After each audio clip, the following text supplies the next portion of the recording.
আছেন আপনারা? ভালো আছেন? ভালো থাকেন। চলেন আমরা আজকে সবজি বাগানে ঘুরবো। টমেটো, বেগুন, লাউ এগুলো দেখবো যে কি অবস্থা ওদের। টমেটোর চারা সবেমাত্র বড় হইতেছে, এখনও একটা গাছে ফুলের দেখা পাইছি, আর পাই নাই এখনও।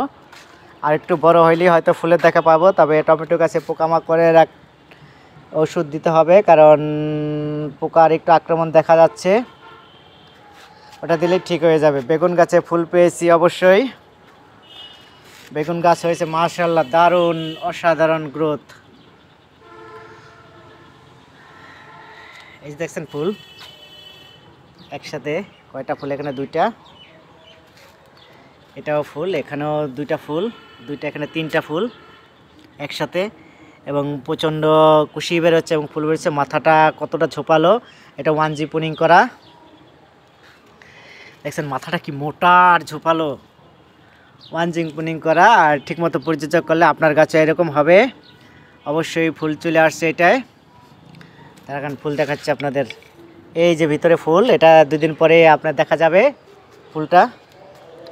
প্রত্যেকটা গাছ এ ধরনের খপ অনেক সুন্দর এবং ঝোপালো হয়ে উঠছে। এটা ফুল কয়টা দেখছেন? এটা ফুল সম্ভবত 3টা।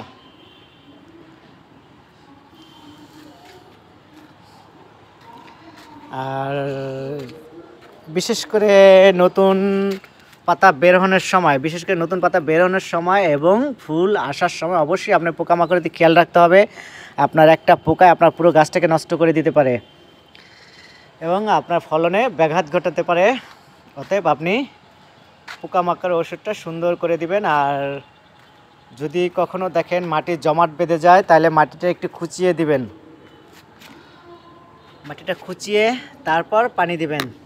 দেখছেন এটা জমাট বাঁধে না, এটা মাটি একেবারে গুঁড়া ঝরঝরা। অতএব এটা খোঁচানোর কোনো প্রয়োজন নাই। মাটি সুন্দর থাকলে আপনার ফসলও সুন্দর হবে, এটাই স্বাভাবিক। এটাই মনে রাখবেন সবসময়, মাটি তৈরির উপর নির্ভর করে আপনার গাছের গ্রোথ ও ফলন। এত তাড়াতাড়ি ফুল আসবে আমি কখনো ভাবি নাই। চলেন লাউর গাছ দিকে যাই। লাউ গাছেও ফুল চলে আসছে। এই যে দেখেন, গাছ কিন্তু বেশি বড় না, তার ভিতরে ফুল চলে আসছে অলরেডি। এবং ওকে এখনও প্রুনিং করা হয় নাই, আর প্রুনিং করে দেব। এখান থেকে মাথা কেটে দেব। মাথা কেটে দিলে আউটসাইডে ডালগুলো বের হবে। ডালগুলো বের হলে আপনার ফলন ধরা শুরু করবে। সেই দিনে কয়েকটা দিন অপেক্ষা করতে হবে শুধু, ব্যাস, তারপরেই ফলন হওয়া শুরু করবে। আর মাটিটা ঝরঝরা করতে হবে। একেবারে মাটি শক্ত হলে আপনার শিকড় দ্রুত বাড়বে না, আর ফলনও গাছও দ্রুত বাড়বে না, গাছও স্লো হয়ে যাবে। অতএব সব শেষ মিলিয়ে আপনার মাটির উপর নির্ভর করে গাছের উজ্জ্বলতা ও ফলন। মানে মাটি সুন্দর থাকলে গাছ সুন্দর হবে। এগুলো মাটি অনেক ঝরঝরা এবং সাথে কম্পোস্ট আছে। এখনো পর্যন্ত কোনো খাবার দেওয়া হয় নাই তাদের আলাদাভাবে।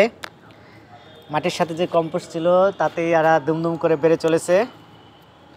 খাবার দিলে তো আরও বেড়ে যাবে। তবে ওদেরকে একটু খৈল ভেজানো পানি দিতে হবে। ফলন সেট হলেই খৈল ভেজানো পানি দেওয়া শুরু হয়ে যাবে। প্রতি সপ্তাহে ওদের খৈল ভেজানো পানি দিতে হবে, তাইলে ওদের আর কোনো ধরনের রাসায়নিক খাবারের প্রয়োজন নাই।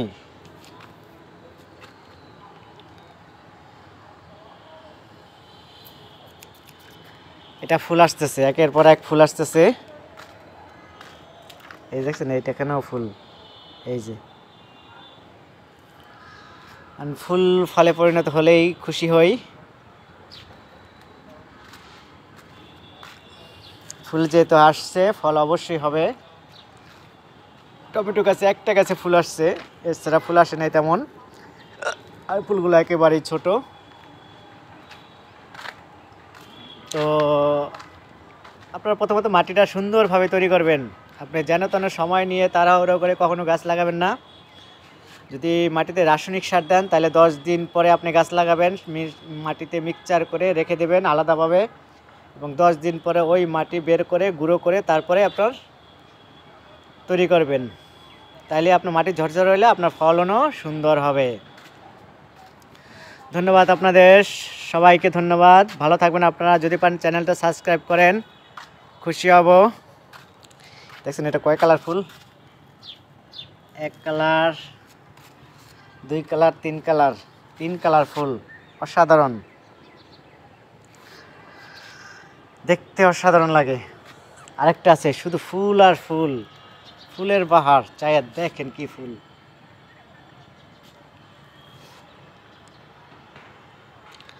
ভালো থাকুন আপনারা, খোদা হাফেজ।